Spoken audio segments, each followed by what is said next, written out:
ஸ்ரீமதே ராமானுஜாய நமக. தினம் ஒரு திவ்ய பிரபந்தம் தொடரில் இன்றைக்கு 1716வது பகுதி.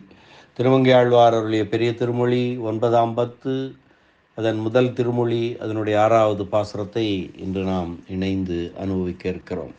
இந்த திருமொழி முழுக்க திருக்கண்ணங்குடியை என்னும் திவ்ய தேசத்தையும் அங்கு எழுந்தருளியிருக்கிற லோகநாத பெருமானையும் மங்களாசாசனம் செய்யக்கூடிய திருமொழியாகும்.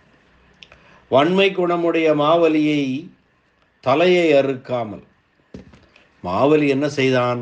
இந்திரனிடமின்று இந்த அவனுடைய உலகங்களை எல்லாம் அபகரித்து கொண்டான். அதனாலே இந்திரன் கண்ணன் எம்பெருமானிடம் சென்று அந்த நிலங்களை, அந்த தேவர் உலகங்களை மீட்டு தரும்படி வேண்டினான். அப்பொழுது எம்பெருமான் அந்த மகாபலி செய்த அந்த குற்றத்திற்காக அவனை தலையை அறுத்து அவனை ஒழிக்காமல் தன்னை ஒரு இறப்பாளனாக்கி கொண்டு சென்று அவனிடம் இறந்து அந்த உலகங்களை பெற்று காத்தான் என்று சொன்னார் முன்பாட்டிலே. அப்படி நல்ல பண்பு எதுவும் இல்லாமல் செருக்கு கொண்டவரையெல்லாம் அவன் வேரோடு அழித்து உலகத்தை காத்தவன் அல்லவா என்று இந்த பாடலிலே புகழ்கிறார். அதாவது பரசுராமனாய் அவதரித்தவன், பரசுராமனை அவதரித்த போது உலகத்திலே செருக்கு கொண்டு அசுர குணங்களுடன் திரிந்த சத்திரிய வம்சங்கள் 21 வம்சங்களை அறுத்து அவர்களையெல்லாம் அழித்தவன் அல்லவா, அதனைத்தான் சொல்கிறார். அப்படி பரசுராமராய் அவதரித்தவன் தான் இங்கே இந்த தலத்திலே எம்பெருமானாய் அமர்ந்திருக்கிறான் என்கிறார். மழுவினால் அவனி அரசை மூவெழுகால் மணி முடி பொடிபடுத்து உதிர குழுவு வார் புனலுள் குளித்து வெம்கோபன் தவிர்ந்தவன் குலைமலி கதலி குழுவும் வார் கமுகும் குறவும் நல் பலவும் குளிர் தரு சூதம் மாதவியும் செழுமையார் பொழில்கள் தழுவும் நல்மாடத் திருக்கண்ணங்குடியுள் நின்றானே. அந்த பரசுராமன் என்ன செய்தான்? மழுவினால் அவனி அரசை மூவெழுகால் மணிமுடி பொடிபடுத்து, 21 தலைமுறை அரசர்களாயிருந்த அந்த அவர்களையெல்லாம் அவருடைய கிரீடங்களையெல்லாம் மணிமுடிகளையெல்லாம் பொடியாக்கி உதிர்த்தவன். உதிர குழுவுவார் புனலுள் குளித்து, அந்த இரத்தத்திலே குளித்து தன்னுடைய கோபத்தை தவிர்ந்தவன். அவன் குலைமலி கதலி குழுவும் வார்கமுகும் குறவும் நல்பலவும் குளிர்தரு சூதம் மாதவியும் செழுமையார் பொழில்கள் தளவும் நல் மாடத்து திருக்கண்ணங்குடியுள் நின்றானே. வாழை மரங்கள், மாமரங்கள், குறுக்கத்தி செடிகள் இவையெல்லாம் நிறைந்த திருக்கண்ணங்குடியிலே, அந்த சிறந்த நீர் வளமும் சோலை வளமும் நிறைந்த திருக்கண்ணங்குடியிலே வந்து நிற்கிறான் என்று சொல்லுகிறார். மழுவினால் அவனி அரசை மூவெழுகால் மணி முடி பொடிபடுத்து உதிர குழுவு வார் புனலுள் குளித்து வெம்கோபம் தவிர்ந்தவன். கொலைமலி கதலி குழுவும் வார்கமுகும் குறவும் நல்வலவும் குளிர் தரு சூதம் மாதவியும் செழுமையார் பொழில்கள் தழுவும் நல்மாடத் திருக்கண்ணங்குடியுள் நின்றானே.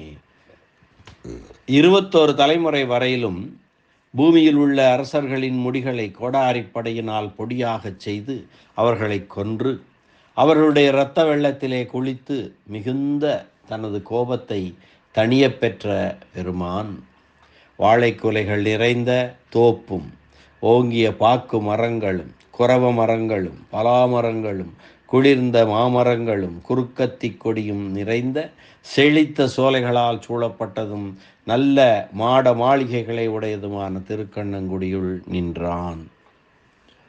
ஜமதக்னி மகரிஷி, இந்த வரலாறு, இந்த கதை ஏற்கனவே நாம் பார்த்திருக்கிறோம். சென்ற 8ஆம் பத்தின் ஒரு பதிகத்திலே 10 அவதாரங்களை பற்றி பார்த்தோம் அல்லவா, அதிலே விரிவாக பார்த்திருக்கிறோம். என்றாலும் சுருக்கமாக நினைவுபடுத்தி கொள்ளலாம்.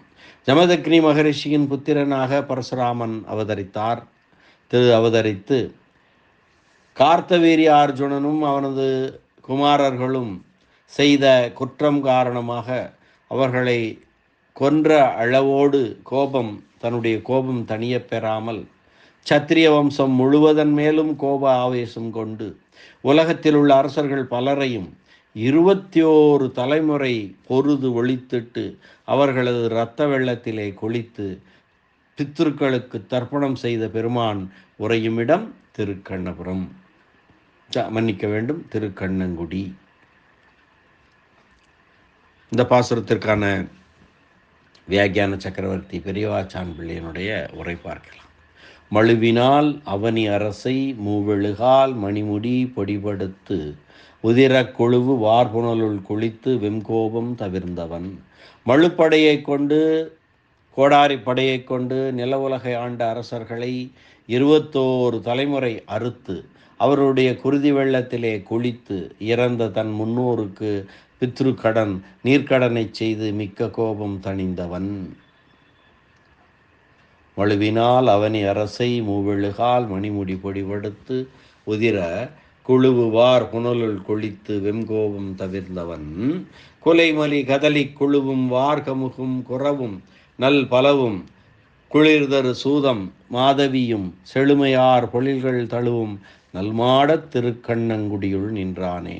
கொலைமிக்க வாழை கொல்லையை உடையதாய் திரண்டு உயர்ந்த கமுகும் குறாவும் நல்ல பலாவும் குளிர்ந்த நிழலை தருகின்ற மாமரங்களும் குறுக்கத்தி கொடிகளும் அழகுமிக வளரும் சோலைகளால் சூழப்பட்ட அந்த அழகிய மாடங்களை உடையதான திருக்கண்ணங்குடியுள் நின்றான் என்று சொல்கிறார்.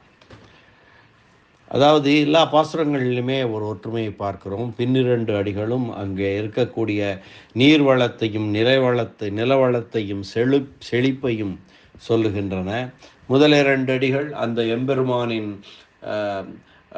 லீலைகளை, அவன் மக்களுக்காக அடியார்களுக்காக செய்த நன்மைகளை எல்லாம் சொல்லி அந்த எம்பெருமான் தான் இங்கே இருக்கிறான். ஆக அவர்களை தொழுவதற்கு பதிலாக இங்கே அர்ச்சாவதாரமாய் திருக்கண்ணங்குடியிலே எழுந்தருளி இருக்கக்கூடிய இந்த எம்பெருமானை தொழுதாலே போதும் என்ற கருத்துப்பட இந்த பாசுரங்கள் அமைந்திருப்பதை நாம் பார்க்கலாம். மீண்டும் ஒருமுறை பாசுரத்தை அன்வயிக்கலாம். மழுவினால் அவனி அரசை மூவெழுகால் மணிமுடி பொடிபடுத்து உதிர குழுவுவார் புனலுள் குளித்து வெம்கோபம் தவிர்ந்தவன். கொலைமலி கதலி குழுவும் வார்கமுகும் குறவும் நல் பலவும் குளிர்தரு சூதம் மாதவியும் செழுமை ஆர்பொழில்கள் தழுவும் நல்மாடத் திருக்கண்ணங்குடியுள் நின்றானே என்ற இந்த பாசுர அனுபவத்தை இந்த அளவிலே நிறைவு செய்து மீண்டும் நாளை சந்திக்கலாம் அடுத்த பாசுர அனுபவத்துடன். நன்றி, வணக்கம். ஸ்ரீனிவாச வெங்கடேச ராமானுஜதாசன் திருவரங்கம். திருக்கண்ணங்குடி எம்பெருமான் லோகநாத பெருமான் திருவடிகளே சரணம். அரட்டமுக்கி அடையார் சீயம் கலிகன்றி திருமங்கை ஆழ்வார் திருவடிகளே சரணம். புரைப்பெருமன்னர் பரமகாருணிகர் வியாக்கியான சக்கரவர்த்தி பெரியவாச்சான் பிள்ளை திருவடிகளே சரணம். ஆழ்வார் எம்பெருமானார் ஜீயர் திருவடிகளே சரணம்.